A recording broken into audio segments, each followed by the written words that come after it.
Hi friends, welcome back to the video. So கொஞ்சம் லைட்டாக voice நல்லா இல்லை. பிகாஸ் நான் கொஞ்சம் நேத்தி காலேஜ் ஐவிலாம் போனதுனால ரொம்ப கத்தி கத்தி கத்தி கத்தி தொண்டே ஒரு மாதிரி வாய்ஸ் மாறிடுச்சு.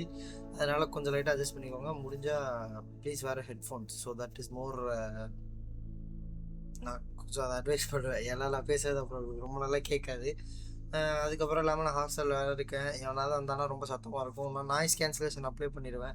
அப்போ என் வாய்ஸில் லேசாக டவுன் ஆகிடும், அவங்க வாய்ஸில் கம்ப்ளீட்டாக டவுன் ஆகிடும். ஸோ அதனால் நீங்கள் என்ன பண்ணுறீங்கன்னா, தயவு செஞ்சு ஹெட்ஃபோன்ஸ் போட்டுக்கோங்க. அப்போ தான் அந்த வீடியோ கிளியராக கேட்கும். ஸோ லாஸ்ட் வீடியோவில் நம்ம சிமெட்ரி பற்றி பார்த்தோம். இந்த வீடியோவில் பார்க்க போகிறது பெர்ஸ்பெக்டிவ்.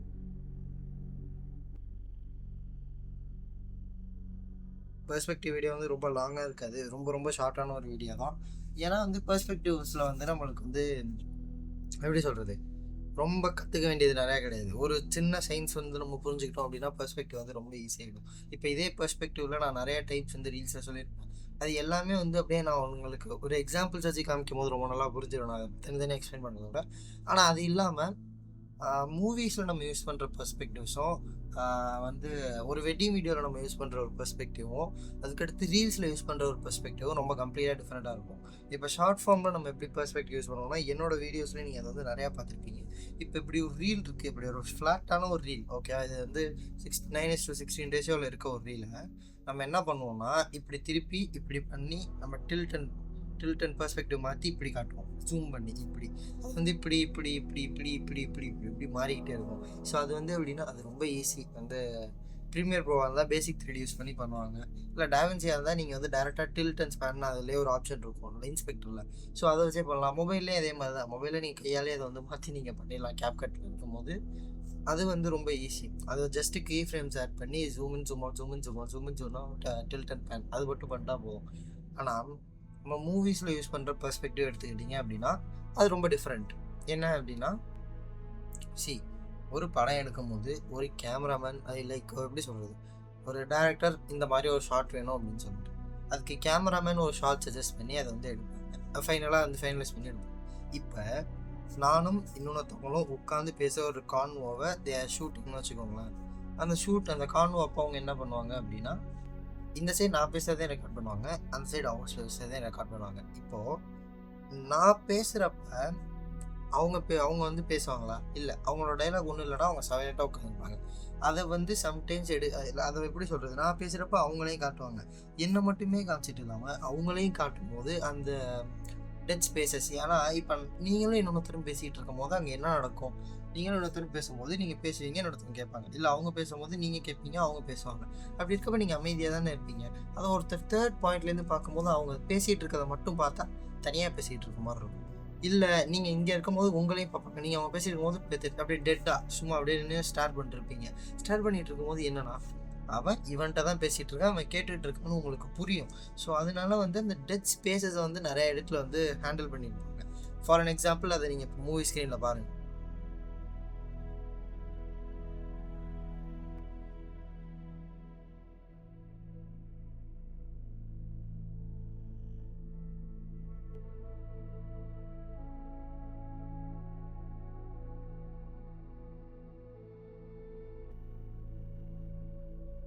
ஸோ இந்த மாதிரி டெட் ஸ்பேசஸ் நிறையா படங்களில் நிறையா இடத்துல விடுவாங்க.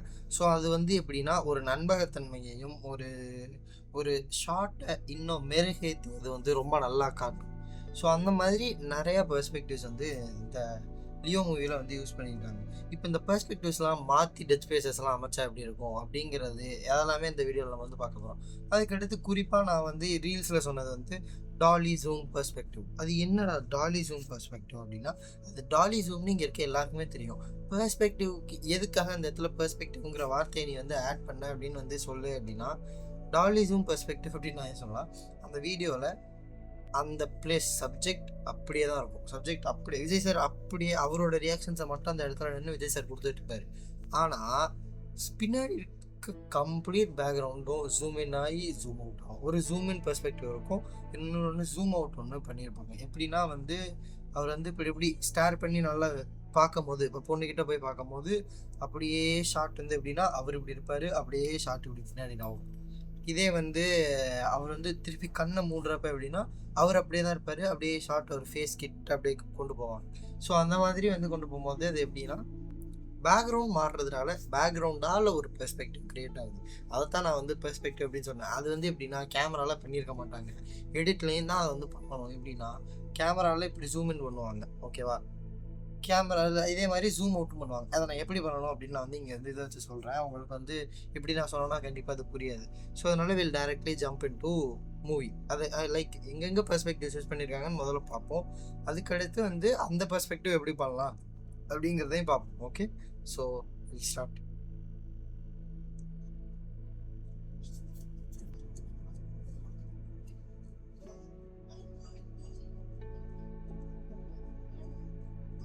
இப்போ இந்த ஃபர்ஸ்ட் ஷார்ட்டே நம்ம வந்து ஒரு ஃபுல் ஒன் லென்ஸ் ஷாட்டா, இந்த ஷார்ட்லேயே நம்மளால ஒரு பெர்ஸ்பெக்டிவ் பார்க்க முடியும்.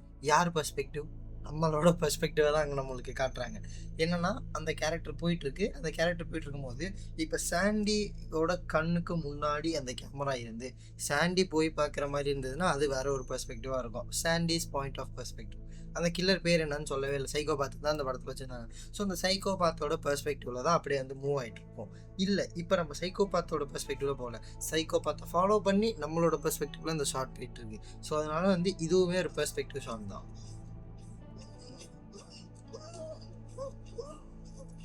இது வந்து சினிமாவில் ஒரு சூப்பரான ஒரு டெக்னிக் வந்து சொல்லுவாங்க. ஸோ இப்போ நீங்கள் பார்க்கும்போது என்ன ஆகுதுன்னா சாண்டியோட பெர்ஸ்பெக்டிவில் ஷார்ட் போதா அப்படியே அடுத்த மண்டை கேரி ஆகிடும். இப்போ எப்படின்னா நம்ம ஒரு படத்தில் ஒரு கம்ப்ளீட் ஷார்ட் எடுக்கும் போது ஒரு பர்சன் வரும்போது லைக் ஒரு ஒன் லென்ஸ் ஷார்ட் எடுக்கிறாங்கன்னா ஒரு பர்சன் இப்படி வருவாங்க, இன்னொரு பர்சன் இப்படி வராங்க அப்படின்னா இந்த பர்சனோட பாயிண்ட் ஆஃப் வியூ மாதிரி இந்த பர்சன் அந்த ஷார்ட்டை லீட் பண்ணி அப்படியே கேமரா இப்படி மாறி இப்படி அவங்கள எடுத்துகிட்டு போவாங்க. இங்கேருந்து இன்னொரு பர்சன் எந்த இடத்துல வராருன்னா இங்கேருந்து இப்படி மாதிரி அந்த பர்சன் எந்த டைரக்ஷனில் போகிறாரோ அப்படி போவோம். இதை வந்து இந்த ஷார்ட்டில் நல்லா பண்ணியிருக்காங்க. இதுக்கான ஒரு பெஸ்ட்டு சூப்பர் எக்ஸாம்பிள்லாம் விடுதலை படத்தில் வர அந்த ட்ரெயின் சீனை வந்து இதுக்கு ஒரு செமையான எக்ஸாம்பிளாக சொல்லலாம். ஃபஸ்ட்டு அந்த ட்ரெயின் சீக்வன்ஸ்லேருந்து ஆரம்பித்து அப்படியே மல்டிபிள் சூப்பரான plan, well planned shot, well planned edit, well planned everything, well plan direction தான். அதை வந்து நான் எந்த இதுலேயுமே வந்து அதை வந்து சொல்ல முடியாது, குறை சொல்லவே முடியாது. ஸோ அந்தளவுக்கு சூப்பராக பண்ணியிருப்பேன். ஸோ அதில் யூஸ் பண்ண அதே டெக்னிக் தான் இந்த இடத்துலையும் வந்து யூஸ் ஆகிருக்கு. பாருங்கள், இங்கே போகுது, இவர்கிட்டருந்து வெளில அங்கேருந்து ஒருத்தர் வராரா, அவரை டீட் பண்ணி போய் திருப்பி அங்கே ஒருத்தர் நிற்கும் போது அவர்கிட்ட போயிடுது. ஸோ இப்போ அவர் பாயிண்ட் ஆஃப் வியூலேருந்து அப்படியே போவோம், அவரை லீட் பண்ணிட்டு போகிறாங்க. போயிட்டு இருக்கும்போது மிஷ்கின் சார் இருக்கார். ஸோ மிஷ்கின் சார்கிட்ட பேசி அப்படியே அங்கே மாறிடுச்சு. இதுக்கப்புறம் இது ஒரு நார்மலான ஷாட்.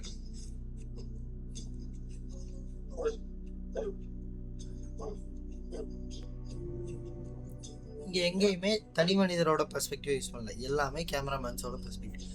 இதைத்தானே வந்து பெர்ஸ்பெக்டிவ்னு சொன்னது. இப்போ எப்படின்னா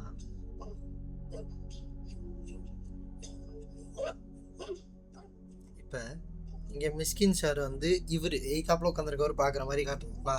இப்போ இங்கே எய்தாப்பில் இருக்கவர் ஏன் காட்டுறாங்க, அவர் ஆக்சுவலாக ஒன்று பயந்துட்டு இருக்காரு. அவர் பயப்படுறாருங்கிறத நம்ம சவுண்ட் எஃபெக்ட்ஸ் மட்டுமே யூஸ் பண்ணி காட்டலாம். ஆனால் ஏன் அவரை காட்டுறாங்கன்னா நான் மறுபடியும் சொன்ன மாதிரி தான், இங்கே இருக்கும் போது நம்ம ஒரு தேர்ட் பாயிண்ட் பர்சனாக நாங்கள் பார்க்கும்போது ரெண்டு பேரையும் பார்க்காம பாதி ஸ்க்ரீனை மறைச்சி இந்த கண்ணை மூடிக்கிட்டு இந்த பக்கம் இருக்கவரை மட்டும் பார்த்தோம்னு வச்சுக்கோங்களேன், நம்மளுக்கு என்ன புரியும், அவர் தனியாக யாரையோ இப்போ மறைச்சிக்கிட்டு இருக்காரு அப்படின்னு தான் தெரியும். ஸோ அதனால தான் வந்து நம்மளுக்கு அது இல்லாமல், ஏன்னா ஃபார் அன் எக்ஸாம்பிள் ஒருத்தனுக்கு காது கேட்காது, ஆனால் அந்த ஷார்ட்டை பார்க்குறானால அவனுக்கு அது புரியணும் இல்லை, அவ்வளோதான். ஸோ அந்த மாதிரி ஒரு பேசிக் ஸ்டஃப் தான்.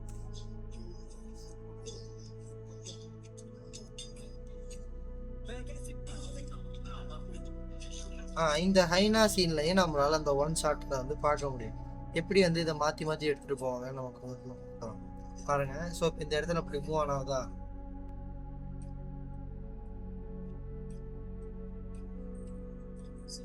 இது எல்லாமே ஃபுல் நம்மளோட பெர்ஸ்பெக்டிவ்ல நடக்கிற ஒரு இதுதான். ஸோ இப்போ இந்த இடத்துல நம்மளால தெரியா பார்க்க முடியும். நிறைய பேர் காயப்படுவாங்க, யார் அமைச்சிருக்காங்க, வைல்ட் லைஃப் ரெசோர்ஸ் டீம்ல இருந்து எக்ஸ்பர்ட்ஸ் எடுத்து வந்திருக்காங்க. இதுக்கு முன்னாடி அவங்க ஹேண்டில் பண்ண வச்சு அது வந்துட்டு ஹைனா யாருக்குமே இதை எப்படி ஹேண்டில் பண்ண தெரியல. இது யார் பாயிண்ட் ஆஃப் வியூ, இது ஒரு பெர்ஸ்பெக்டிவ் ஷாட். யாரோட பெர்ஸ்பெக்டிவ், தளபதி விஜய் சாரோட பெர்ஸ்பெக்டிவ்ல வந்து அந்த ஷாட் வந்து காட்டுறாங்க பாருங்க. ஸோ தெரியுதா, அவர் உட்காந்து பார்த்துட்டு இருக்கும்போது ஸ்டேரிங் எப்படி இருக்கும், அவர் பாயிண்ட் ஆஃப் வியூ, அவர் ஃபோன் அவரோட பாயிண்ட் ஆஃப் வியூ. இது நம்மளோட பெர்ஸ்பெக்டிவ். ஸோ மறுபடி விஜய் சார். ஸ்பாட்டட் லைனாக இருக்கலாம், அப்படி இருந்தால் எக்ஸ்ட்ரீம்லி ஃபெரோஷியஸாக. ஓகே, மேக்ஸிமம் உங்களால் எவ்வளோ டைம் இங்கே வர முடியும்? இப்போ மூவ் ஆகுதா, அப்படியே அங்கே போனால் அங்கே புரியுதுங்களா? அப்படியே பெர்ஸ்பெக்டிவ் எவ்வளோ அழகாக மாற்றினாங்கன்னு.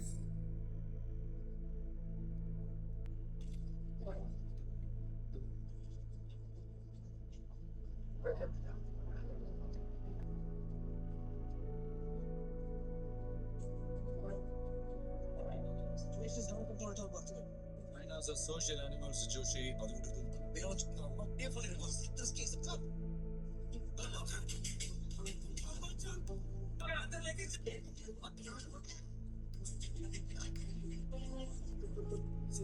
மட்டும் இறங்கி வேலை இப்போ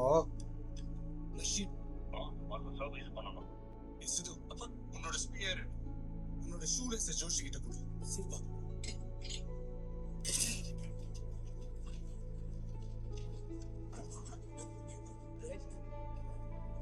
ஸோ இதுக்கு எடுத்து நம்ம நெக்ஸ்ட் இதுக்கு மூவ் ஆன் ஆகிடுவோம். One length full on camera, like audience perspective shot. இது உங்களுக்கு நல்லாவே தெரியும், இதை நான் திருப்பி உங்களுக்கு காட்டணுங்கிற அவசியமே கிடையாது.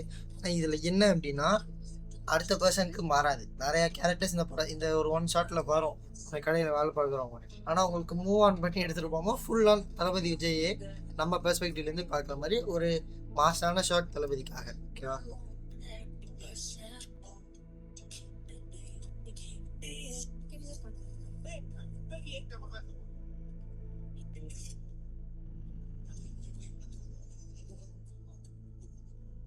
இப்போ இந்த ஷாட்லேயே நான் சொல்கிறேன், இப்போ வந்து எக்ஸ்பிளைன் பண்ணிட்டு இருக்காங்களா, அப்படி இருக்கப்ப திடீர்னு தளபதி விஜய் வந்து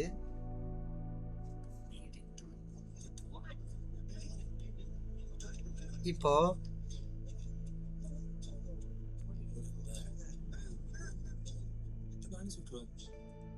ஒரே சுற்றுவேன் அப்படின்னு சொல்றப்ப விஜய் சார் இப்படி பாக்குறாரா, கோமா பாக்குறாருல.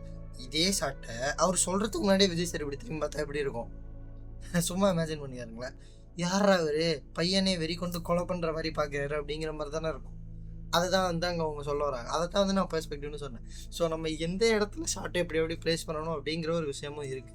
திரிஷாமாவும் பார்க்குறாங்க.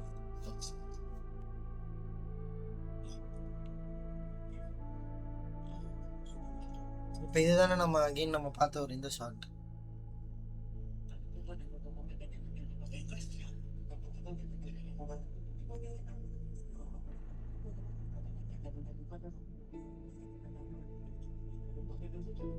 சொன்ன மாதிரி இப்போ பாருங்களேன், எப்படி அவரு மட்டும் அப்படியே இருப்பாரு, ஆனால் பேக்ரவுண்ட் ஜூம் அவுட் ஆகும். பார்த்தீங்களா ஆக்சுவலாக ஜூம் இன் ஆகிற மாதிரி இருக்கா? இல்லை, பேக்ரவுண்ட் ஜூம் அவுட் ஆகுது. அவர் அங்கேயே தான் இருக்காரு, அவர் அப்படியே தான் நிற்கிறாரு. பேக்ரவுண்டில் ஜூம் அவுட் பண்ணுறாங்க. ஆனால் என்ன பண்ணுறாங்கன்னா கீ ஃப்ரேம்ஸ் ஆட் பண்ணி அவர் அப்படியே வச்சுட்டு அவர் அந்த ஒரு ஸ்கேலிங் எங்கே இருந்ததோ அதே இடத்துலையே அப்படியே கீ ஃப்ரேம்ஸை திருப்பி வச்சுருக்காங்க. அவ்வளோதான், வேறு ஒன்றும் கிடையாது. அதனால ஜூம் அவுட் ஆகுறது அவர் அங்கேயே இருக்காரு, பேக்ரவுண்ட் மட்டும் ஜூம் அவுட் ஆகிற மாதிரி இருக்குது. ரொம்ப ஈஸியான ஒரு எடிட்டிங் டெக்னிக். இப்போ திருப்பி கண்ணை மூடும் போது அப்படியே ஜூம் இன் ஆகிற மாதிரி இருக்கா, ஆனால் பேக்ரவுண்ட் என்ன ஆகுது, ஜூம் அவுட் ஆகுது, இவர் ஜூம் இன் ஆகுது.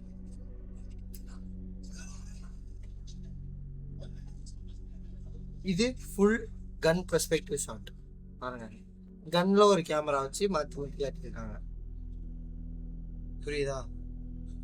ஹேண்ட் ரிக் இதெல்லாம் இல்லாட்டி இதை ஒன்று கையில் மாட்டி கன்னை இப்படி பிளேஸ் பண்ணுவாங்க, இல்லை கன்னுலேயே மாட்டி இந்த இடத்துல அப்படி பிளேஸ் பண்ணியிருப்பாங்க.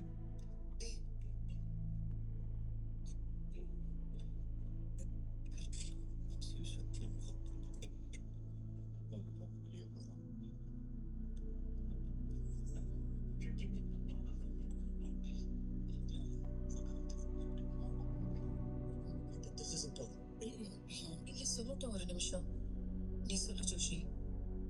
இந்த அந்திதாஸ்க்கு ஒரு பையன் இருக்கான், லியோ. சரி, லியோ தாஸ். அவன் பேர் தவிர அவனை பத்தி வேற டீடைல்ஸ் உங்களுக்கு புரியுதுங்களா? இப்ப இந்த ஷாட்ல பாருங்க, ஒரு குரூப் சொல்றாங்க அவன் சாமல உயிரோட தான் இருக்கான்னு.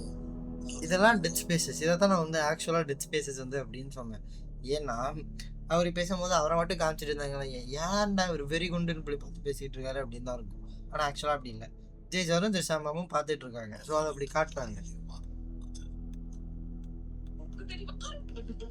ஸோ இதை நான் பேசிக்காக உங்களுக்கு வந்து ரொம்ப தெளிவாக நான் இதுக்கு மேலே புரிகிற மாதிரி ஒன்றும் சொல்ல முடியாது இதில்.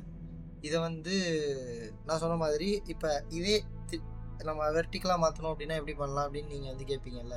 ஸோ அதுக்கான ஒரு குட்டி இதை வந்து நம்ம இப்போ எடிட்டிங் சாஃப்ட்வேர்க்குள்ளே போயிட்டு பார்ப்போம்.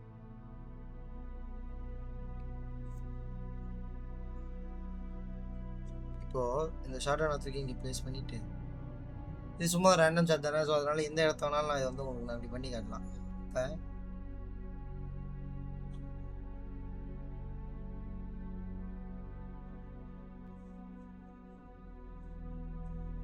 கையாலே வந்து பார்த்து நீங்கள் பண்ணிடலாம் CapCut. For an example delete பண்ணி போய் திருப்பி அங்கே போய் போது அவங்க போயிட்டு. ஸோ இப்போ அந்த ஷார்ட் இருக்கா,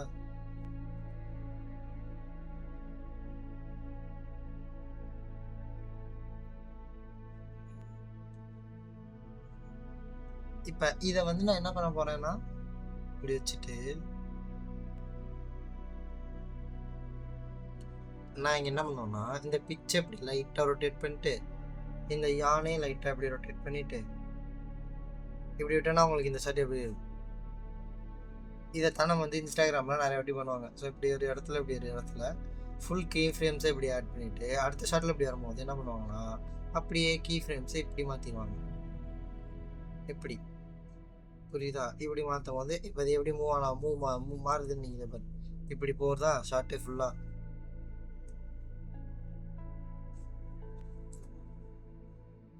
இப்போ மிஸ்கின் ஷர்ட் அப்படியே போகுது.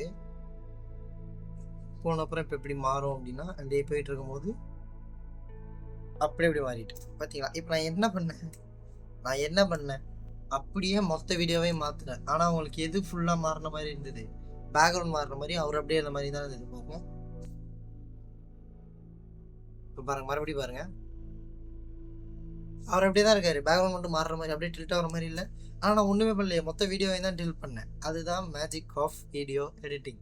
ஸோ இது வந்து ரொம்ப ரொம்ப ரொம்ப ஈஸியான ஒரு டாபிக். நான் மறுபடியும் சொல்கிறேன், பெர்ஸ்பெக்டிவ்ஸ் டிஃப்ரெண்ட் டைப்ஸில் இருக்குது. இந்த மாதிரி ஒரு பெர்ஸ்பெக்டிவ் நம்மளால் பண்ண முடியும்.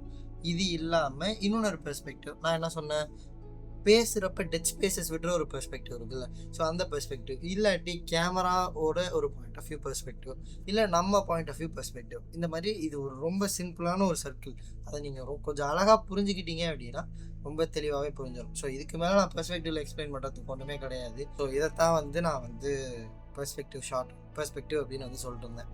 ஸோ பேசிக்காக அவ்வளோதான் இந்த வீடியோ. இதோட ஃப்ரேமிங் அண்ட் காம்போசிஷனுங்கிற டாபிக் ஆஸ் எடிட்டராக நம்மளுக்கு முடியுது.